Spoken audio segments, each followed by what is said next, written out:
Hey folks, Dave here, and I haven't uploaded something in a long time. I won't again for a little while.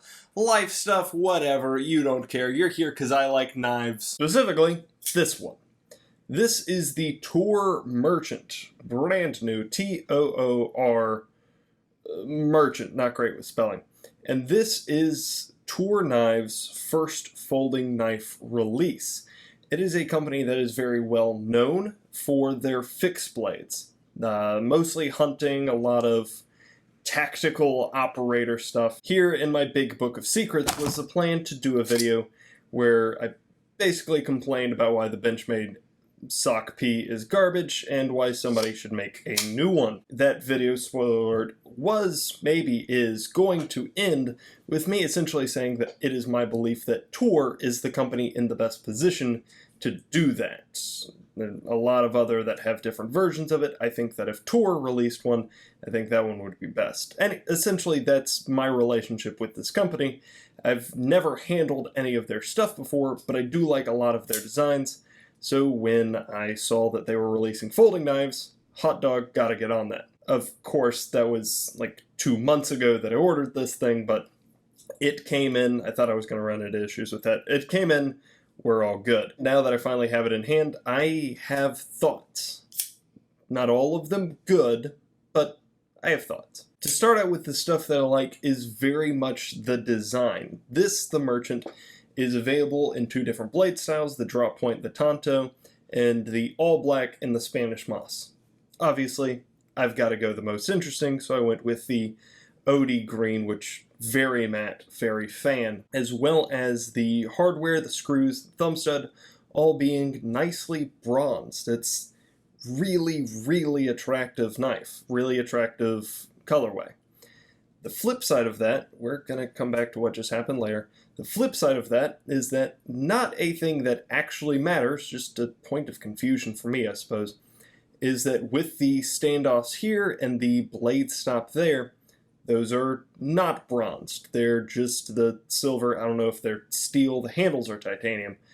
I don't know if that's just the bare steel, but after you bronzed and anodized and whatever you did to the rest of the screws, leaving those as silver doesn't really fit with the whole aesthetic.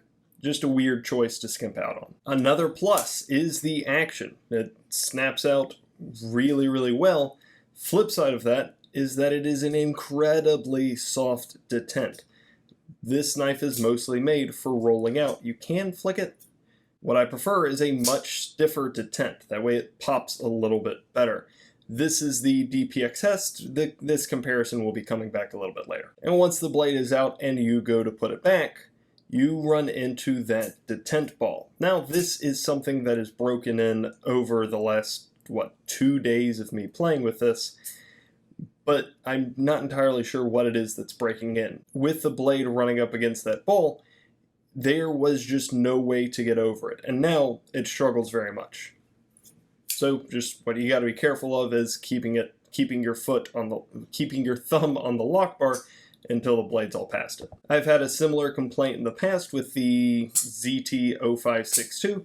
Again, doing something annoyingly similar. The materials on these releases are top-notch, which is what Toor works in. There are 4 folding knives, I believe. I'm holding up 3 fingers. There are 4 folding knives in this first release by Toor. There's the Merchant, drop point, and tanto. There's the one that looks like a shiv, and the one that is so deeply recurved it almost looks like a boomerang. With the latter 2, those are in 154 cm and titanium handles. Excellent materials. This S35VN Titanium, absolutely wonderful. What that means is that to achieve the price point that this sits at, when you're using top grade materials, it means that you do have to skimp in other areas, which is not a trade-off that I would have preferred. Coming back to the DPX, this is their most inexpensive model. And I've had my eye on DPX for a really long time and only pulled the trigger on this one when I found out that their most recent generation had stopped skimping on a couple of important areas. This is D2 with a titanium handle and a full G10, so it's lower quality, but What they spent the money on is a blade overstop and a lockbar interface. Essentially, because this is a titanium handle, titanium is great for a number of things. Less corrosion, less weight, blah blah blah. But it is not tough. Well, it's not hard. So what that means is that with this being a steel blade, the more that you open it and use it, it will start to damage this lock bar.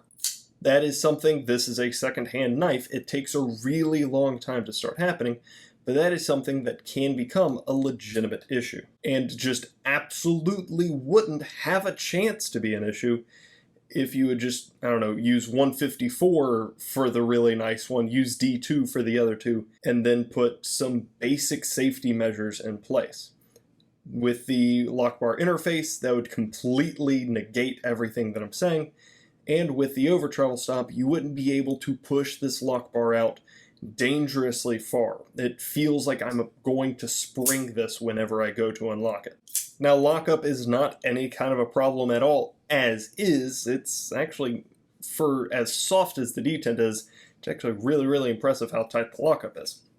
But, like I said, that is something that will occur over time. It'll take a while, but it will occur over time. Here on the pocket clip is possibly the worst way that they could have done this.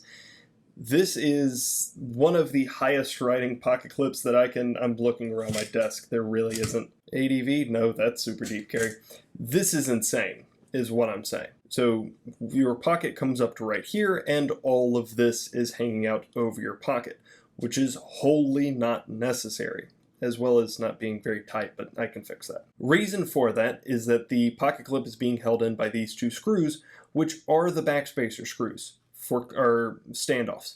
For clarity, I absolutely love being dedicated to having fewer screws around the place. It makes things much less confusing. The problem with that is that because you designed the knife, you can decide where the standoffs go.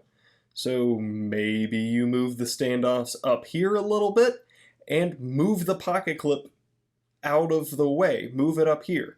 Or put a fold over deep carry clip. This is absurd.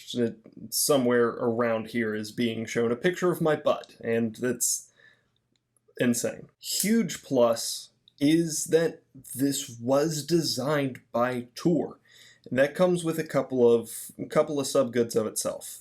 This blade, they do not put almost any billboarding on their blades, which is something that I deeply respect. Lets you avoid one of these situations, which, big plus, Blade HQ just announced that Boker is going to all D2 on all of their Kalashnikovs, which is something that needs to happen, and has needed to happen for a while now. But because this is Toor's, all you get is just that little blacked out skull compass logo, which is sick, and serial number, model number, I'm not sure. Nowhere on this does it say, is it printed S35VN, which, like, there are really subtle ways that you can do that. I prefer having the blade steel stamped on the blade. But I will never fight something that is this clean. And also because it is Toor, they very, very much value, or seem to value, community feedback. There are a lot of these issues, some more important than others. There are a lot of these issues that I know for a fact other people are going to have as well, and they're going to fuss at Toor. There will be community feedback. The good things that they have done here, people are going to celebrate, and they're going to tell Toor how good they did. And what that means is that I'm legitimately very excited for Generation 2 of this knife at some point.